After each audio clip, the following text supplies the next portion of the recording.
मित्रों, प्रेम की कोई पराकाष्ठा नहीं होती। प्रेम संयोग में असीम होता है और वियोग में अनंत होता है। जय श्री कृष्ण मित्रों, फिर एक बार बहुत बहुत हार्दिक स्वागत है आप सभी का। आज हम बात करेंगे आपके प्रेम संबंध और वैवाहिक संबंध के सितंबर महीने से लेकर दिसंबर महीने तक के राशिफल की, और अंत में उपाय की चर्चा भी करेंगे। इसलिए वीडियो को पूरा अंत तक देखें व सुने, तभी आप सितंबर महीने से लेकर दिसंबर महीने के 4 महीने के प्रेम संबंध और वैवाहिक संबंध के राशिफल की पूरी जानकारी प्राप्त कर पाएंगे। मित्रों, ये राशिफल चंद्र राशि पर आधारित है, यानी मून साइन पर। जिन लोगों को अपनी राशि नहीं पता है वो लोग अपनी जन्म कुंडली में ये देख लें कि चंद्रमा उनकी किस राशि में है। जिस राशि में चंद्रमा है वही उनकी राशि है। जिनके पास जन्म कुंडली नहीं है वो अपने नाम के पहले अक्षर से अपनी नाम राशि जान सकते हैं, और ये राशिफल अपनी नाम राशि से भी देख व सुन सकते हैं। तो चलिए मित्रों, शुरू करते हैं।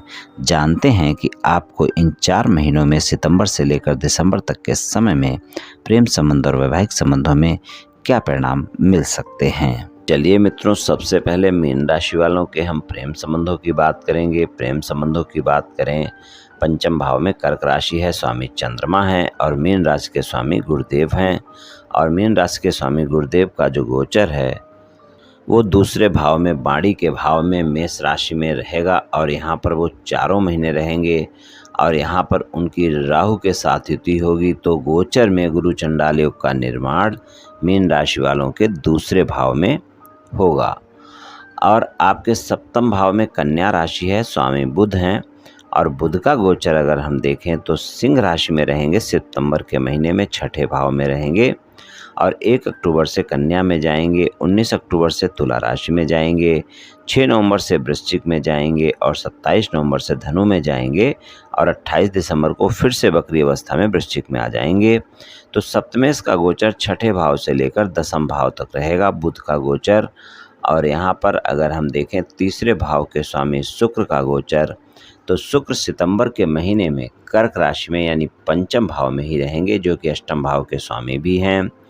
और पंचम भाव में कर्क राशि में सितंबर का महीना उनका रहेगा। 2 अक्टूबर से वो सिंह राशि में जाएंगे, 6ठे भाव में जाएंगे, और 3 नवंबर को कन्या में जाएंगे, सप्तम भाव में, और 30 नवंबर को तुला में जाएंगे, 25 दिसंबर को वृश्चिक में जाएंगे। तो शुक्र का गोचर कुछ इस तरह का रहेगा, जो कि आपके तीसरे भाव के स्वामी हैं और अष्टम भाव के स्वामी हैं। चलिए मित्रों, बात करते हैं। और आय भाव के स्वामी जो शनि देव हैं, आय भाव में मकर राशि है और 12वें भाव में कुंभ राशि है। कुंभ राशि में ही गोचर उनका रहेगा। भाग्य भाव के स्वामी का गोचर और देख लेते हैं। भाग्य भाव के स्वामी जो है वो मंगल हैं, और मंगल का अगर हम गोचर देखें तो वो सितंबर के महीने में कन्या राशि में यानी कि आपके सप्तम भाव में ही रहेंगे, और 3 अक्टूबर से वो तुला में जाएंगे, 16 नवंबर से वो वृश्चिक में जाएंगे, और 28 दिसंबर से वो धनु राशि में जाएंगे। तो धनु राशि में तो उनका गोचर 4 से 5 दिन का है। बाकी उनका अगर हम देखें तो कन्या राशि से लेकर और वृश्चिक राशि तक रहेंगे, यानी 3 भाव में रहेंगे। तो प्रेम संबंधों के मामले में अगर हम देखें तो आपको अपनी वाणी पर संयम रखना बहुत आवश्यक होगा। आपके राशि स्वामी गुरुदेव का गोचर वाणी के भाव में रहेगा, वहाँ पर राहु के साथ युति रहेगी। आपकी वाणी अच्छी नहीं रहेगी, आप अपने साथी के साथ झूठ भी बोल सकते हैं, और वहाँ पर फिर आपके साथी को पता चल सकता है और वाद विवाद हो सकते हैं। तो मीन राशि वालों को प्रेम संबंधों में इन 4 महीनों में अपने साथी के साथ गलतफहमियां नहीं होने देनी है। वाणी पर मधुरता बनाकर रखनी है, यानी वाणी पर नियंत्रण अवश्य रखना है, और झूठ बोलने से बचना है। इस बात का विशेष ध्यान रखकर चलना है। प्रेम संबंधों में ईमानदारी भी बहुत आवश्यक है। वाणी के भाव में गुरु की राहु के साथ युति है। आप देखेंगे आपकी वाणी बहुत अच्छी नहीं रहने वाली है। तो आप इस बात का ध्यान रखकर चलें कि आप अपने साथी के साथ कोई भी धोखा ना करें, कोई भी झूठ ना बोलें। इस बात का विशेष ध्यान रखकर चलें प्रेम संबंधों में, तभी आपको प्रेम संबंधों में इन 4 महीनों में अच्छे परिणाम मिलेंगे। वैसे अगर हम देखें तो मीन राशि वालों को अप एंड डाउन देखने को मिलेगा प्रेम संबंधों में सितंबर से लेकर दिसंबर तक के महीने में। और अगर आप वाणी पर नियंत्रण रखते हैं तो आप देखेंगे कि प्रेम संबंधों में ये जो 4 महीने हैं आपको कम से कम सामान्य परिणाम अवश्य देंगे। यहाँ पर आपको ज़्यादा दिक्कतें नहीं हैं। सप्तमेश का गोचर भी अच्छा है, और कुल मिलाकर अगर हम देखें तो नवंबर के महीने में थोड़ा-सा आपको ज़्यादा ध्यान रखकर चलने की आवश्यकता है। वहाँ पर किसी तरह के वाद-विवाद ना हो, इस बात का ध्यान रखें और बाकी 3 महीने आपके बेहतर रहेंगे। और अगर वाणी पर नियंत्रण रखते हैं, गलतफ़हमियों से बचते हैं, शंकाओं से बचते हैं, तो प्रेम संबंधों में फिर आपको अच्छे परिणाम मिल जाएँगे मीन राशि वालों को इन 4 महीनों में। चलिए बात करते हैं जो लोग सिंगल हैं उनके लिए कैसा रहेगा। सिंगल लोगों की बात करें तो सिंगल लोगों के लिए समय अच्छा है। सितंबर का महीना काफ़ी बेहतर है। वहाँ पर आपको अच्छे परिणाम देखने को मिल सकते हैं। और अगर आप किसी को प्रस्ताव देना चाहते हैं, मुलाकात करना चाहते हैं, तो वहाँ पर आपका प्रस्ताव स्वीकार किया जा सकता है और आपके जीवन में प्रेमी प्रेमिका की तलाश पूरी हो सकती है। अगर आप प्रेमी प्रेमिका की तलाश में हैं तो प्रेम संबंधों में सिंगल लोगों के लिए 4 महीने सकारात्मक परिणाम दिखाएंगे। चारों महीने कम से कम सामान्य परिणाम देंगे। सितंबर का महीना काफ़ी बेहतर है, वहाँ पर आपको ज़्यादा अच्छे परिणाम देखने को मिल सकते हैं। चलिए बात करते हैं जिनके वाद विवाद चल रहे हैं। अगर आपकी कोई नो कॉन्टैक्ट सिचुएशन चल रही है आपके प्रेमी प्रेमिका के साथ, यानी पुराने प्रेम संबंध थे लेकिन आजकल आपकी बातचीत नहीं हो रही है, वहाँ पर वाद विवाद है, उन्हें समाप्त करना चाहते हैं तो वहाँ पर भी प्रयास कर सकते हैं। लेकिन जैसा मैंने बोला आपको वाणी पर नियंत्रण अवश्य रखना होगा, क्योंकि आप में झूठ बोलने की आदतें भी कुछ न कुछ इस समय पर हो सकती हैं। तो अपने साथी के साथ झूठ ना बोलें, इस बात का विशेष ध्यान रखकर चलें और अपने साथी को स्पष्टता से सारी बताएं जिन बातों को लेकर वाद विवाद हुआ है, और अपने साथी से डायरेक्ट बात करें, किसी तीसरे व्यक्ति को बीच में ना रखें। तभी आपकी no contact situation contact situation में बदल सकती है। तो आप इस बात का विशेष ध्यान रखकर चलें कि प्रेम संबंधों में ईमानदार रहें और अपने साथी को मनाते वक्त अगर आपने कोई गलती की है तो सॉरी बोलने में भी आपको हिचकना नहीं चाहिए। प्रेम संबंधों में थोड़ा सा अगर ध्यान रखकर चलेंगे तो अच्छे परिणाम मिल जाएंगे इन 4 महीनों में। और अगर आपके साथी की राशि मीन राशि है, कर्क राशि है, वृश्चिक राशि है, तो जो परिणाम मैंने बतलाए हैं उससे अच्छे परिणाम आपको देखने को मिलेंगे। चलिए बात करते हैं वैवाहिक संबंधों की। सप्तम भाव में कन्या राशि है, स्वामी बुध हैं।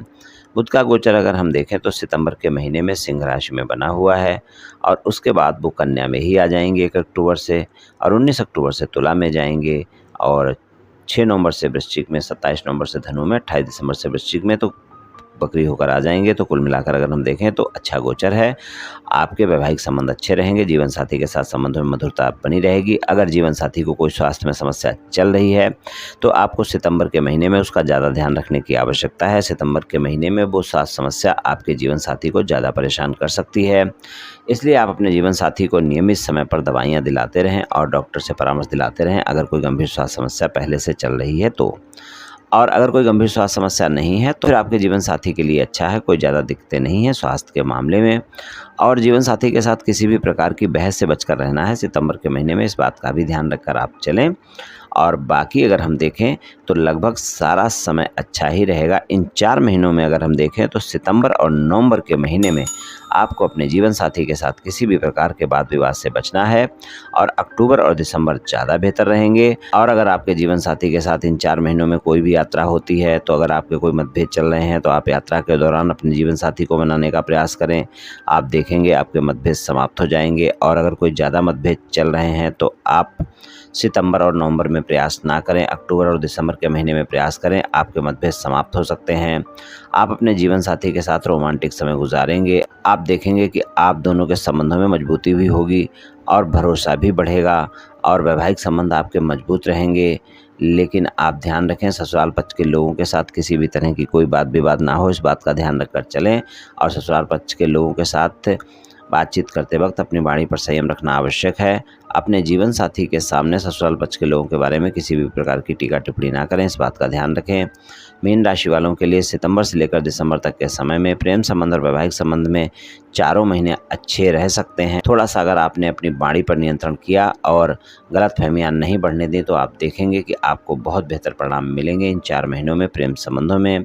चलिए उपाय की बात करते हैं। उपाय की बात करें तो आप गुरुवार वाले दिन केले के वृक्ष की पूजा करें और केले के वृक्ष पर सुबह नहा धोकर गुरुवार वाले दिन जल चढ़ाएं और चने की दाल अर्पित करें। आप देखेंगे काफ़ी अच्छे परिणाम देखने को मिलेंगे। और आप सोमवार वाले दिन शिवलिंग पर 1 लोटा जल अर्पित करें। रोज़ाना करें, बहुत बेहतर है, वरना सोमवार को अवश्य करें और सोमवार को ही कभी-कभी दूध भी अर्पित कर दें। ये दोनों उपाय आप चारों महीने करते रहें मित्रों, देखेंगे बहुत ही अच्छे परिणाम आपको मिलेंगे। तो मित्रों, आज मैंने आपसे मीन राशि वालों के सितंबर से लेकर दिसंबर तक के प्रेम संबंध और वैवाहिक संबंध के राशिफल के बारे में कुछ चर्चा की। ये मीन राशि वालों का प्रेम संबंध और वैवाहिक संबंध का राशिफल सामान्य राशिफल है। ये सभी जातकों पर पूर्ण रूप से प्रभावी होगा ऐसा संभव नहीं है, क्योंकि आपकी जन्म कुंडली पर भी बहुत कुछ निर्भर करता है। आप सभी स्वस्थ रहें, आयुष्मान रहें, धनवान रहें, ऐसी मेरी श्री कृष्ण भगवान से प्रार्थना है। जय श्री कृष्ण, जय श्री राधे।